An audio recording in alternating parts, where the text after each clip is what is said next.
Hello guys, welcome Tirupati Balaji Excellent Classes के YouTube channel target with Pavan sir के साथ आपका हार्दिक स्वागत है। जैसा कि आप स्क्रीन पे देख पा रहे हैं कि नंबर सिस्टम संख्या पद्धति या इसे हम बोल सकते हैं संख्या प्रणाली। क्या बोल सकते हैं? संख्या प्रणाली। तो आपने एक शब्द सुना होगा प्रणाली। तो किसी चीज को विधिवत तरीके से रखने के लिए अगर रखी जाए तो उसे हम कह सकते हैं वो एक प्रणाली है। जैसे आपने देखा होगा कोई मेडिकल स्टोर हो या जनरल स्टोर हो तो उसमें सारी चीज़ें एक प्रणाली के साथ रखी जाती है। उसी तरीके से हमारे गणित की बात की जाए तो सबसे पहला चैप्टर है नंबर सिस्टम संख्या पद्धति। तो संख्याओं को किस तरीके से कहाँ पे इनपुट करना होता है तो उसके बारे में बात करेंगे। और आप लोगों को आज इस वीडियो में मैं बेसिक से थोड़ा रूबरू कराना चाहता हूँ, जिसे हम बोल सकते हैं बेसिक या टाइप फर्स्ट। तो सबसे पहले अगर बात की जाए तो मैं प्राकृतिक संख्याओं की बात करता हूँ। प्राकृतिक संख्याओं की बात करता हूँ कि प्राकृतिक संख्याएं क्या होती हैं या प्राकृतिक संख्याएं किसे कहें। तो हम कह सकते हैं, तो हम बोल सकते हैं कि गिनती में प्रयोग आने वाली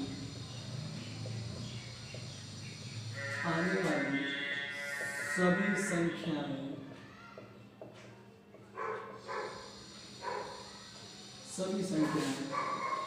प्राकृत संख्याएं कहलाती हैं। प्राकृत संख्याएं कहलाती हैं। फॉर एग्जाम्पल 1 2 3 4 ... ये सभी संख्याएं कैसी हैं? प्राकृतिक संख्या। चलो इसके बाद बात करते हैं पूर्ण संख्या।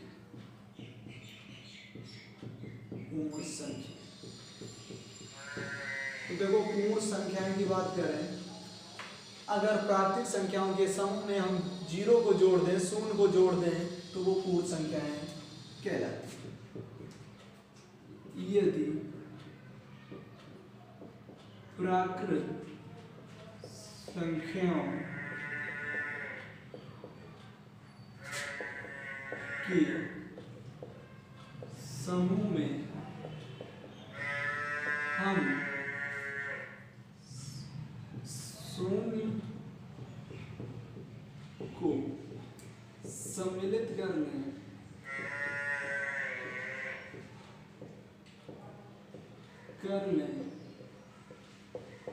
तो वे संख्याएं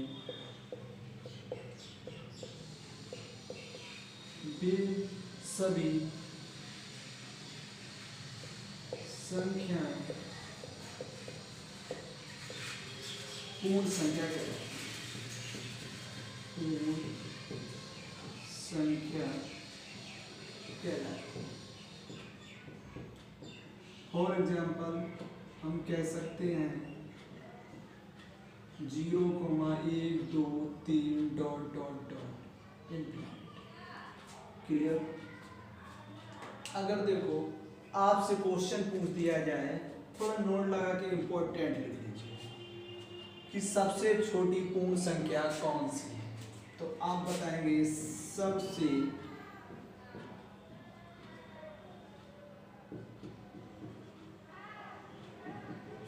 सबसे छोटी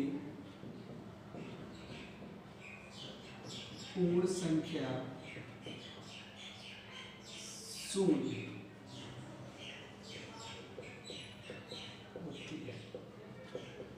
ठीक है गाइज, इसके बाद आगे चल रहे हैं संख्याओं की वर्गीकरण। तो आपने अभी संख्या प्रणाली में प्राकृतिक संख्याओं को जाना और पूर्ण संख्याएं। तो प्राकृतिक संख्याएं कौन सी होती हैं? गिनती में के प्रयोग में आने वाली सभी संख्याएं प्राकृतिक संख्याएं कहलाती हैं। फॉर एग्जाम्पल 1 2 3 ... तक। इसी प्रकार से अगर कहा गया आप लोगों से कि पूर्ण संख्या किसे कहते हैं? ये प्राकृतिक संख्याओं के समूह में शून्य को और सम्मिलित कर लिया जाए तो वे सभी संख्याएं पूर्ण संख्याएं कहलाती हैं। 0, डॉट डॉट 1 2 3 इनफिनिट तक। इसी प्रकार जो आपके एग्जाम में क्वेश्चन कई बार पूछा गया है या पूछा भी जा सकता है कि सबसे छोटी पूर्ण संख्या कौन सी है, तो आप आंसर करेंगे 0 शून्य। क्लियर?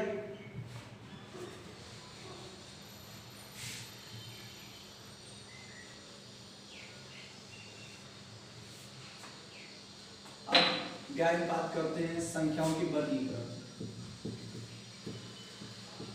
संख्याओं का वर्गीकरण, संख्याओं का वर्गीकरण मतलब संख्याओं का डिवाइडेशन, बांटना। संख्याओं को किस तरीके से बांटेंगे देखते हैं गाइस। सबसे पहले सम संख्या, कैसी? सम संख्या, इवन नंबर, सम संख्या। तो पहले मुझे जानना होगा कि सम संख्या किसे कहते हैं। जिस संख्या के अंत में 0, 2, 4, 6, 8 आए वे सभी संख्याएं सम संख्याएं कहलाती हैं। जिन संख्याओं के अंत में 0, 2, 4, 6, 8 आए वे संख्याएं सम संख्या कहलाती हैं। कैसी संख्याएं कहलाती हैं? सम संख्याएं, इवन नंबर कहलाती हैं। फॉर एग्जाम्पल जैसे मैंने बोला 1056, 5052, 6400, 68 आदि। इसी के बाद अगर बात करेंगे तो विषम संख्याएं, ओड नंबर्स की बात कर रहे हैं। दोस्तों विषम संख्याओं की बात कर रहे हैं कि विषम संख्याएं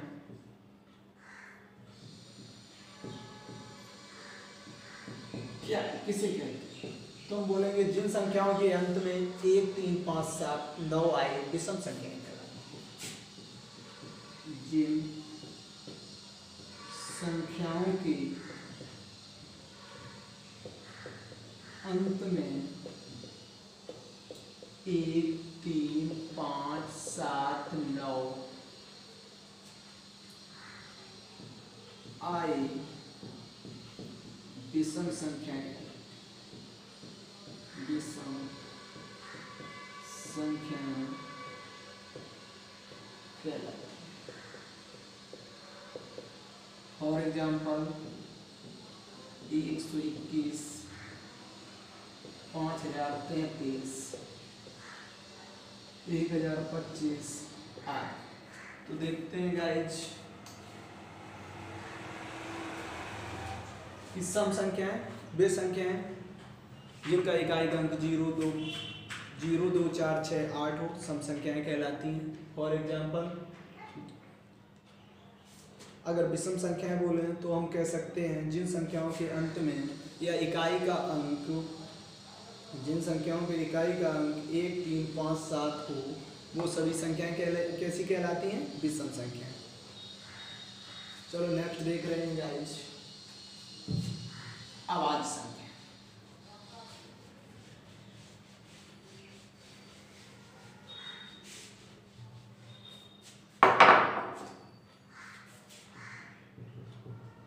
आवाज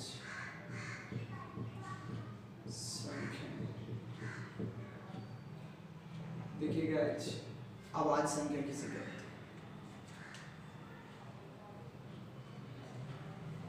जिस संख्या के दो खंडों से आवाज संख्या कहते हैं। जिस संख्या की मात्र दो खंड हो उसे क्या कहते हैं? उसे आवाज संख्या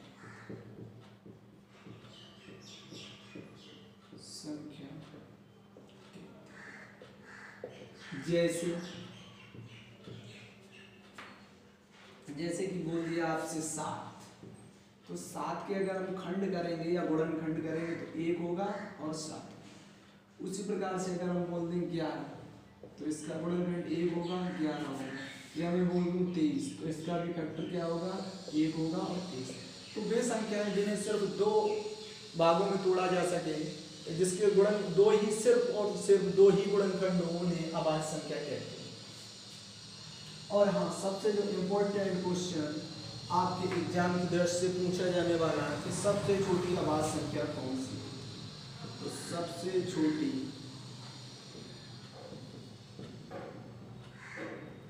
अभाज्य संख्या 2 कौन सी होती है भैया 2 थी। क्लियर। इसके बाद बात करेंगे भाज्य संख्या।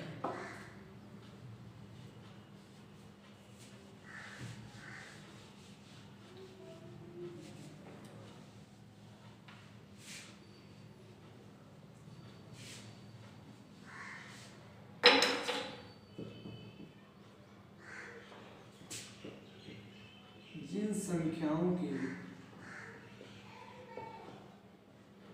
2 से अधिक गुणनखंड हो उन्हें हम भाज्य संख्या कहते हैं। उन्हें हम भाज्य संख्या कहते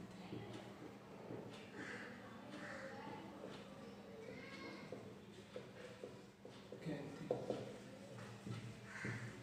उदाहरण के तौर पर पहला उदाहरण ले रहे हैं जैसे बात, तो इसका देखो 1 2 3 4 6, 1 से अधिक गुणनखंड है, 1 से अधिक बार इसे तोड़ा जा सका, इसीलिए क्या भाज्य संख्या।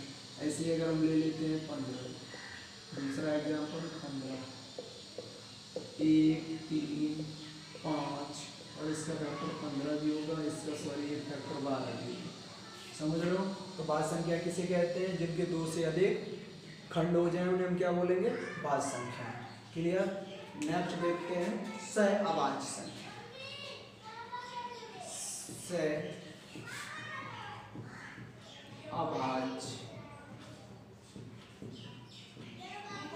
सहअभाज्य संख्या देखते हैं दोस्तों।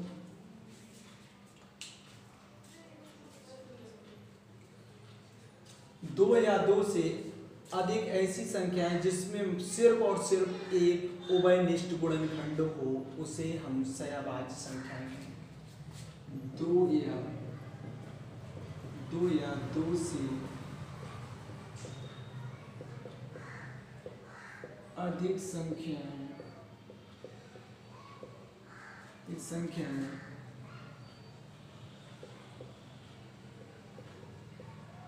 जिनके एकमात्र उभयनिष्ठ या सर्वनिष्ठ गुणनखंड हो उन्हें हम क्या कहते हैं सहअभाज्य संख्या। फॉर एग्जाम्पल जैसे कि पहले एग्जाम्पल हम ले रहे हैं 5 और 6, अगर 5 के फैक्टर करेंगे तो 1 5 और 6 के फैक्टर करेंगे तो 1 2 3 और 6। आप देख रहे हैं सिर्फ एक ऐसा है उभयनिष्ठ जो दोनों में कॉमन मिल रहा है, तो इसे हम क्या कहेंगे 5 और 6 कैसी हमारी संख्या हो गई सहअभाज्य।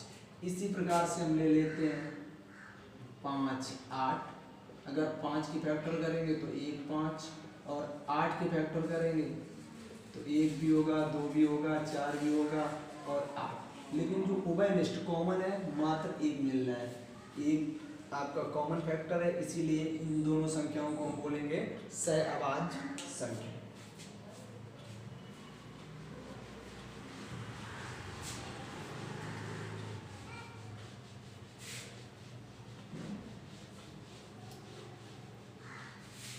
इसके बाद दोस्तों बात कर रहे हैं परमेशन।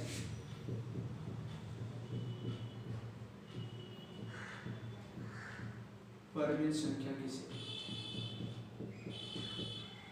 तो गाइज हम कह सकते हैं वे संख्याएं जिन्हें हम x/y के रूप में लिख सकते हैं या अंश बटे हर के रूप में लिख सकते हैं। वे संख्याएं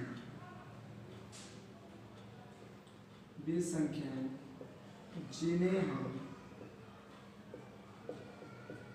p/q के रूप में लिख सकते हैं परिमित संख्या कहलाती है।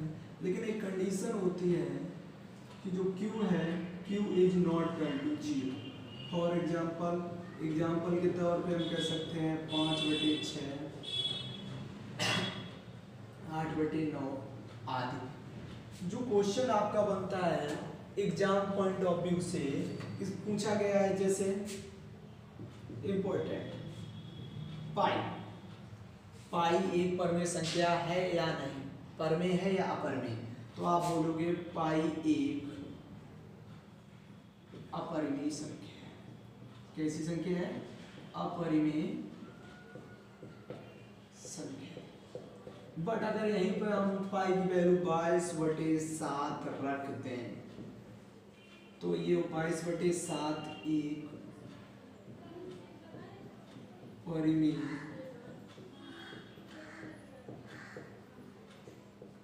संख्या है।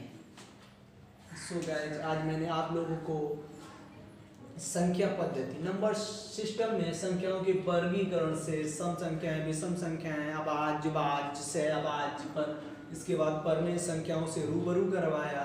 इसके बाद आपको बड़ा शिद्दत से अच्छे तरीके से मैथ आपको बोल भी दिया गया पहले से कि इस चैनल पर आपको मैथ पढ़ाया नहीं सिखाया जाएगा।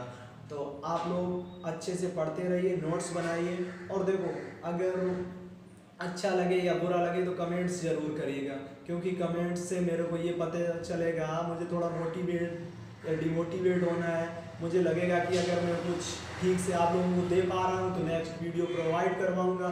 अगर नहीं अच्छा लग रहा है तो कमेंट्स करिएगा, लेकिन मैं आप लोगों को ये नहीं बोल रहा हूँ कि आप सब्सक्राइबर करिए। मुझे सब्सक्राइबर्स नहीं बढ़ाने हैं, मेरे को बस इतना आप लोगों को कमेंट्स अच्छा लगे तब भी, बुरा लगे तब भी। ठीक है, बेस्ट ऑफ लक, अच्छे से पढ़ाई करिए। All of